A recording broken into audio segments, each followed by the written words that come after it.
there's a test. So there is a test every 2 or 3 weeks on a Friday morning. And it depends on what you studied 2 weeks before. Okay, so if you focused on writing a lot for 2 weeks, then there would be a writing test. If you did a lot of reading practice in the 2 weeks before, this will be a reading test. Okay, so there's reading, writing, listening, and grammar test. Okay, and there's also the presentation. Okay, which your teacher would watch and give you some feedback as well. Okay. At the end of the course, how long is the course? How many weeks? 8 weeks. There is a final test with grammar and vocabulary.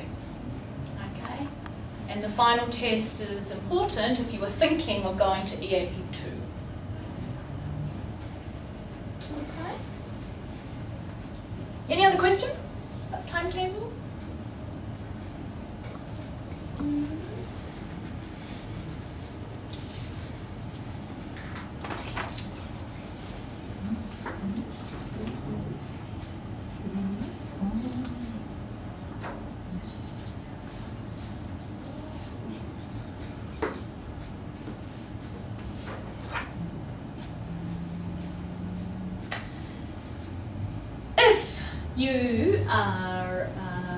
If you do the course, of course, we will give you a certificate from Dominion that says that you studied on our English for Academic Purposes 1 course, the dates, how many hours, and obviously I will sign it for you. Okay, it's like general English, but you actually get a certificate for the academic English course as well. If you did general English before, like now, you're all doing general English, and then you go into EAP, you'll get a certificate for EAP.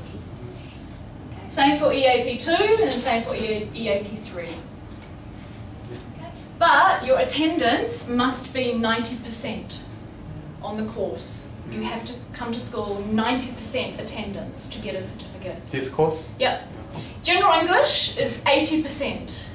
Okay? For an exam class, Cambridge, EAP, IELTS, 90% attendance. Oh. Yeah, serious study.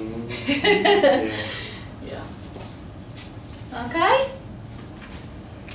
Alright, so finally, I have the books that we're going to use on the course. Okay? This book here is EAP 1. Okay, Academic Connection. So remember, how much is the book and the materials? $80. Yeah. So this is what you would use most of the time, but your teacher will also give you more practice and photocopy materials as well. Okay, and this is really good level, I think, for you. And the best thing is it has 8 units, so 1 unit per week. Perfect. Yeah. So that's EAP 1. You can have a look in a moment. If you are thinking of doing EAP 2, this is the book we're going to use. Okay, it's a little bit different. It's a higher level, has more units in it, more practice, longer reading texts. Yeah. And if you're really excited about EAP and you're coming back for EAP 3, this is the course book that we'll use. Okay? Look at that. Oh, it's getting bigger and bigger. So you're welcome now, if you want to have a quick look, maybe 1 or 2 minutes, just have a little look together. Yeah, that's the CD for EAP 1. Yeah.